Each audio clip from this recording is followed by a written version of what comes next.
Primeira carta de Paulo aos Coríntios, capítulo 12. Meus irmãos, quero que vocês saibam a verdade a respeito dos dons que o Espírito Santo dá. Vocês sabem que, quando ainda eram pagãos, vocês eram desviados de várias maneiras para a adoração dos ídolos, os quais não têm vida. Por isso precisam compreender que ninguém que diz que Jesus seja maldito pode estar falando pelo poder do Espírito de Deus. E que ninguém pode dizer Jesus é Senhor, a não ser que seja guiado pelo Espírito Santo. Existem tipos diferentes de dons espirituais, mas é um só e o mesmo Espírito quem dá esses dons. Existem maneiras diferentes de servir, mas o Senhor que servimos é o mesmo.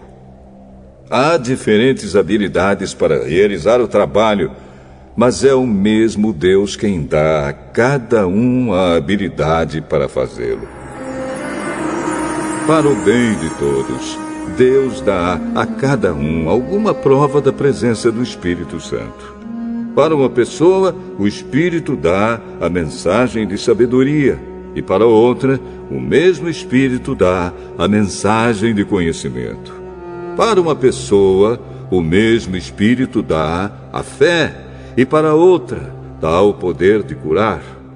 Uma pessoa recebe do Espírito poder para fazer milagres, e outra recebe o dom de anunciar a mensagem de Deus. Ainda outra pessoa recebe a capacidade para saber a diferença entre os dons que vêm do Espírito e os que não vêm dele.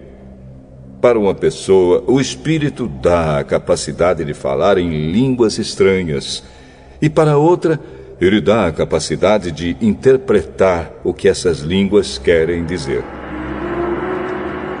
Porém, é um só e o mesmo Espírito quem faz tudo isso.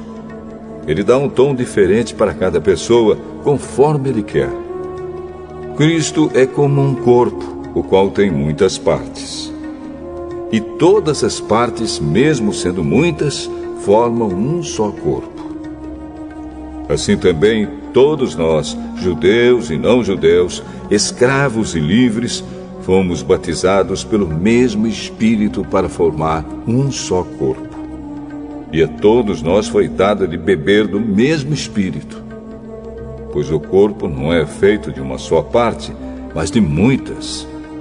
Se o pé disser, já que não sou mão, não sou do corpo, nem por isso deixa de ser do corpo.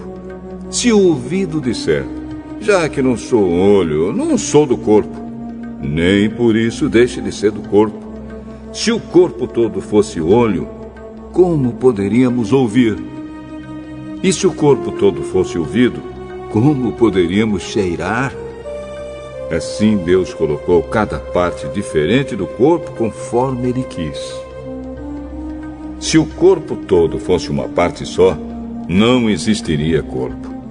De fato, existem muitas partes, mas um só corpo. Portanto, o olho não pode dizer para a mão, eu não preciso de você. E a cabeça não pode dizer para os pés, não preciso de vocês. O fato é que as partes do corpo que parecem ser as mais fracas são as mais necessárias. E aquelas que achamos menos honrosas são as que tratamos com mais honra.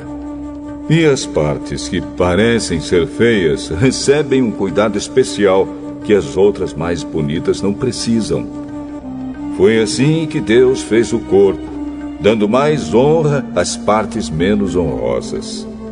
Desse modo não existe divisão no corpo, mas todas as suas partes têm o mesmo interesse umas pelas outras. Se uma parte do corpo sofre, todas as outras sofrem com ela. Se uma é elogiada, todas as outras se alegram com ela. Pois bem, vocês são o corpo de Cristo e cada um é uma parte desse corpo. Na igreja, Deus pôs tudo no lugar certo. Em primeiro lugar, os apóstolos. Em segundo, os profetas. E em terceiro, os mestres. Em seguida, pôs os que fazem milagres.